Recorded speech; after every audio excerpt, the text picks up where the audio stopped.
Cameron Robert Edgar Hall. Remember that name. He was a young Canadian airman who served with the Royal Canadian Air Force during the Second World War. He enlisted in 1941 and trained to become a skilled aircrew member. He eventually rose to the rank of warrant officer. His service placed him in the heart of the Allied air effort, flying missions that demanded courage, precision, and leadership. On April 10, 1944, at just the ripe age of 21 years old, Cameron lost his life in service to his country. Though his years were few and his sacrifice remains a lasting reminder of the bravery of those who took to the skies so that others could live in peace one day. Hi, my name is Haley, and in this video, I'm going to be talking about a Canadian war hero named Cameron Robert Edgar Hall. My aim is to honor him and all the other aircraft men that fought in World War II and helped bring peace to our world today. I just want to take this back to Cameron's 18th birthday because it's kind of crazy that you wake up knowing it's your birthday, 18, and one of your first thoughts is, wow, now I can register or enlist into the World War. That's such a heavy risk, and that takes so much courage to even willingly be able to wake up one day and decide that's what you want to do and fight for your nation. So, mind you, I have no correlation to Cameron at all. I have no idea who he was before this project.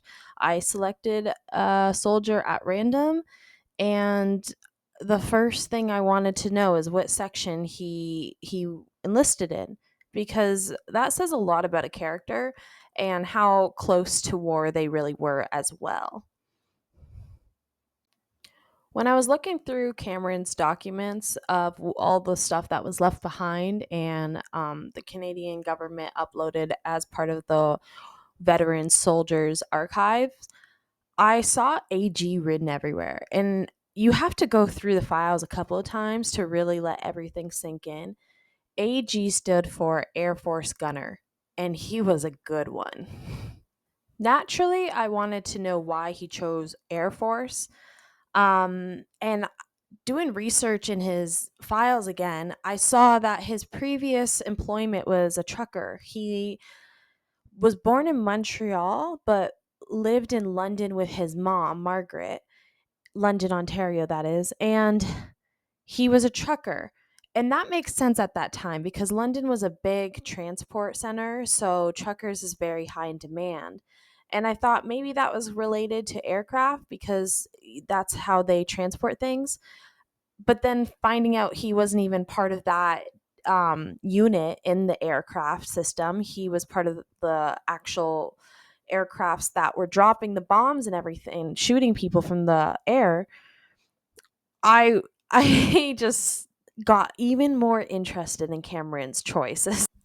Now, I have here his armament training records, which was very fun to look through and decipher. This is why he got such a high rank in aircraft. He did very well. And I'll put it like right here, but you can see what they test on. So they have flying time, air gunnery results, total rounds fired, assessment, and then after that, they just sum up all your work and see how good you are. He clearly passed, and the date that he was authorized to wear air gunner's badge was the 25th of September in 1942. The only remark on his file was no difficulty in understanding, but inaccurate, which is funny because he later won a reward for his precision. So I guess he got better over time. I also want to make a quick note that it also says he's neat and willing, fair leader, and his percentage in that class was 68%. So that was him at the beginning. And then looking further into his records, you can see all the times they took him in and out of service and where they transported him. So it looks like on March 28th, 1943, he was taken off for more training. It says strength for training only. And then after that, they released him back to aircraft services wherever he went. And every transfer after that was upon recommendation. So it appears that Cameron had to take a training and then an assessment before he could even properly enlist into the war. And then after that, from assessing how well he did, they took him out to retrain him and then let him back in. And that's when Cameron became the war hero that we are familiar with. So Cameron was a warrant officer. I had to do a little research to see what that meant in terms of ranking, but it seems that it's the highest ranking of an officer you can get as a warrant officer, not a commissioner. The difference between the two is a warrant officer is someone who has to do the training, get into war, learn, and build their way up, whereas a commissioner is someone who has a college degree.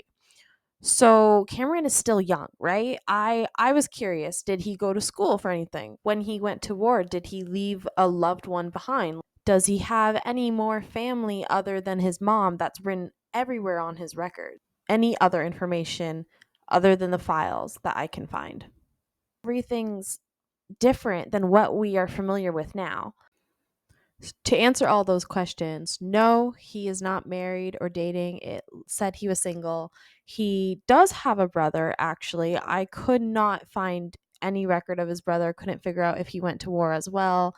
It was really hard doing research on this, actually. I even looked into his dad, his biological dad, and his stepdad to see if either one of them went to war. Couldn't find their names either. It seems that like Cameron is the only name in this family that stood out amongst all of them because of his bravery and courage and participation in this war. So I looked into it, and finished high school, and it appeared that he started studies in agriculture for farming, which was very popular in Canada back then. Apparently Canadians are just big farmers. That is what Cameron did. That is all the background he had before he enlisted, and he managed to work his way up to Warrant Officer 1. And if he had survived that day, there was a great chance that he could have become commissioner at the lowest rank in commissioners, but higher of a ranking officer than he died as. Now, a little information on Cameron and his aircraft. They don't talk much about his friends, his family. There's no correlation. I really couldn't find much on Cameron outside of what was offered in these case files. What I do know is he was part of SITS 2 SITS Squadron, which crashed in London when he was fighting Germany. I looked it up again. It's called Lancaster. So, to be specific, the Lancaster bomber was actually returning home from fighting in Germany, which was supposedly a success, when a German aircraft, a lone one that nobody anticipated, ended up getting them right over home ground right before they were able to arrive home safely.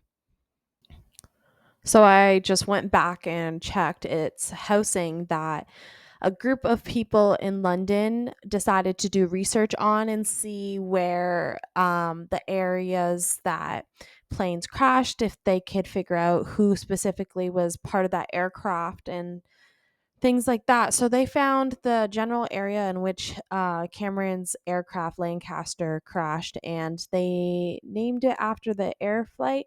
And then the streets are named after the officers on the plane. So I did manage to find his gravesite. It's in London, England, with the Commonwealth War graves. He's buried there amongst so many others. It's crazy to see all those tombstones up, and I can't even imagine what that must feel like to see that in person. It really just hits you when you realize how many Canadians died and sacrificed, and most of them, we can't even retrieve their bodies. We have to just leave them where they are. There's some not found and all we have is a tombstone. It's really sad. And the only record of family I could really find anywhere was his mom, Margaret. And he even transferred some of his checks when he got started in the military straight to her, and a little later on too. So he very clearly loved his mom and tried to take care of her, and he passed away way too young.